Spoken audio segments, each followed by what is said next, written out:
సినిమాల్లో ఎంతో హోదా అనుభవించిన హరినాథ్ చివరకు బతికేందుకు ఏదో ఒక సినిమా అనే దశకు చేరుకున్నారు. మద్యానికి బానిసై షూటింగులకు టైంకి రావడమే మానేశారు. దీంతో ఆయనకి అవకాశాలు తగ్గిపోయాయి. 1984లో 'నాగు' సినిమాలో చిరంజీవికి తండ్రిగా డైలాగుల్లేని పాత్రలో నటించారు. అదే ఆయన చివరి చిత్రం. చివరికి నవంబర్ 1, 1989లో 53 వయసులో హరినాథ్ కన్నుమూశారు. అలా ఓ వెండితెర అందగాడి జీవితం విషాదంగా ముగిసింది.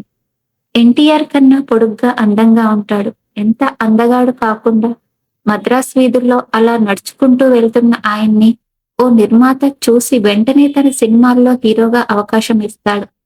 ఆ వెండితెర అందగాడి హరినాథ్. సినిమాల్లో నటించాలని ఉన్నా దానికోసం ఎలాంటి ప్రయత్నం చేయలేదు. మద్రాసు నగరంలో రోడ్డుపై నడుచుకుంటూ వెళ్తున్న ఈ హరినాథ్‌ని చూసి సినిమాల్లో నటిస్తావా అని నిర్మాత గుత్తా రామినేడు అడిగి మరీ తన సినిమాలో హీరోగా అవకాశం ఇచ్చారు. అలా మా ఇంటి మహాలక్ష్మి సినిమాలో హీరోగా హరినాథ్ సినిమా కెరీర్ ప్రారంభమైంది. అతనికి సినిమాలో నటించడం తెలుసు కానీ సినిమా రంగంలో తోటివారితో కూడా నటించాల్సి ఉంటుందనే విషయం గ్రహించలేదు. కొందరు జాగ్రత్తలు చెప్పినా అప్పటికే ఇతరుల మాటలు వినలేనంత మత్తులో పడిపోయాడు. అలా ఇండస్ట్రీలోని రాజకీయం ఒక అందమైన నటుని జీవితానికి విషాద ముగింపు పలికింది. గ్లామర్ ప్రపంచమైన సినిమా రంగంలో వ్యసనాలు లేనివారు చాలా అరుదుగా ఉంటారు. అయితే జీవితంలో దేనికి ఎంత ప్రాధాన్యత ఇవ్వాలో లెక్కలు తెలిసిన వారు జాగ్రత్తగా ఉంటారు. ఆ లెక్కలు తెలియని వారు బొక్కబోర్ల పడతారు. అంత అందమైన రూపం ఉండి ఏం లాభం? కొద్దిపాటి ముందు చూపు లేక హరినాథ్ జీవితంలో బాగా దెబ్బతిన్నారు. తెలుగు సినీ ఇండస్ట్రీలో ఎన్టీఆర్, ఏఎన్నార్ల తర్వాత హరినాథ్దే హవా అనేంతగా ఆయన పేరు మార్మోగింది. సాధారణ అభిమానులే కాదు, హీరోయిన్లు కూడా హరినాథ్కి అభిమానులుగా మారిపోయారు. కానీ ఒకే ఒక్క వ్యసనం ఆయన జీవితాన్ని చిన్నాభిన్నం చేసింది. సెప్టెంబర్ 2, 1936లో తూర్పుగోదావరి జిల్లా రాపర్తిలో జన్మించిన హరినాథ్ పూర్తి పేరు బుద్ధరాజు వెంకట అప్పల హరినాథ్ రాజు. పిఠాపురం రాజా కళాశాలలో చదువుకునే రోజుల్లో అనేక నాటకాల్లో నటించారు. చదువు పూర్తయ్యాక ఉద్యోగ ప్రయత్నాల్లో భాగంగా మద్రాసు చేరుకున్నారు. అక్కడ ఓ రోజు రోడ్డు పక్కన నడుచుకుంటూ వెళ్తున్న ఆయన్ని నిర్మాత గుత్తా రామినేడు చూసి తన సినిమాలో హీరోగా ఛాన్స్ ఇచ్చారు. అలా 1959లో మా ఇంటి మహాలక్ష్మి సినిమాలో హీరోగా చిత్రరంగ ప్రవేశం చేసిన హరినాథ్ 1961 నుంచి 72 వరకు తెలుగు సినిమాలో హరినాథ్ స్వర్ణయుగం అనుభవించారు. కలిసి ఉంటే కలదు సుఖం, భీష్మ, గుండమ్మ కథ, పెంపుడు కూతురు, మురళీకృష్ణ, అమరశిల్పి చెక్కన, సర్వర్ సుందరం, భక్త ప్రహ్లాద, కథానాయక మొల్ల, లేత మనసులు వంటి పలు హిట్ చిత్రాల్లో నటించారు.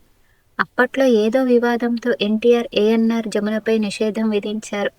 ఆ సమయంలో జమున హరినాథ్ జంటకు ప్రేక్షకులు నీరాజనం పట్టారు. వీరిద్దరూ జంటగా నటించిన సినిమాలన్నీ హిట్ అయ్యాయి. అయితే సినిమాల్లో ఎంతో హోదా అనుభవించిన హరినాథ్ చివరకు బతికేందుకు ఏదో ఒక సినిమా అనే దశకు చేరుకున్నారు. 1984లో చిరంజీవి హీరోగా వచ్చిన 'నాగు' సినిమాలో అసలు డైలాగులే లేని పాత్రలో నటించారు. అదే ఆయన చివరి సినిమా కావడం గమనార్హం. తెలుగు తెరకు సంబంధించి శ్రీరాముడు, శ్రీకృష్ణుడు అంటే ఎన్టీఆర్ మాత్రమే. అలాంటి ఎన్టీఆర్కి కూడా హరినాథ్లో రాముడు, కృష్ణుడు కనిపించారు. ఎన్టీఆర్ దర్శకత్వంలో వచ్చిన తొలి సినిమా 'సీతారామ కళ్యాణంలో' శ్రీరాముడి పాత్ర కోసం ఎవరా ఎవరా అని తెగ ఆలోచిస్తున్న ఎన్టీఆర్కి హరినాథ్ వారి ముందు శ్రీరాముడిగా ప్రత్యక్షమయ్యారు. ఎన్టీఆర్ నమ్మకాన్ని నిలబెట్టుకుని శ్రీరాముడిగా హరినాథ్ మెప్పించారు. ఒక్క శ్రీరాముడే కాదు, శ్రీకృష్ణుడి వేషంలో ఎన్టీఆర్కి తిరుగులేదు. కానీ భీష్మలో స్వయంగా ఎన్టీఆర్ సూచన మేరకే హరినాథ్ శ్రీకృష్ణుడిగా నటించే అవకాశం దక్కడం విశేషం.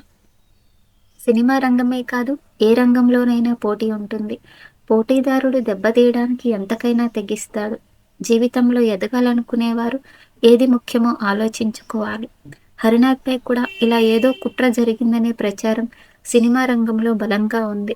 ఆయన్ని దెబ్బతీయడానికి కొందరు పనిగట్టుకుని మద్యానికి బానిస చేశారని ప్రచారం నడిచింది. అలా నిత్యం మద్యం మత్తులో ఉండే హరినాథ్ షూటింగ్కి ఏ టైంకి వస్తారో, అసలు వస్తారో రారో కూడా తెలియక దర్శక నిర్మాతలు ఎదురు చూసేవారు. దీంతో అవకాశాలు ఒక్కొక్కటిగా తగ్గిపోయాయి.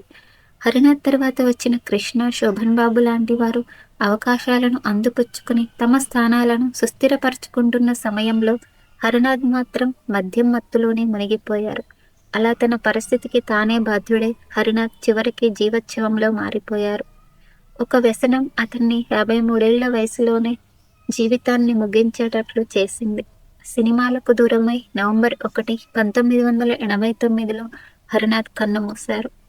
వ్యసనాన్ని సరదాగా ప్రారంభించిన అదే మన జీవితాన్ని నాశనం చేసే స్థాయికి తెచ్చుకోకూడదన్న జీవిత సత్యాన్ని హరినాథ్ ఉదంతం తెలియజేస్తుంది. ఈ వీడియో మీకు నచ్చినట్లయితే ప్లీజ్ లైక్ చేయండి, షేర్ చేయండి, సబ్స్క్రైబ్ చేయండి. Thank you for watching.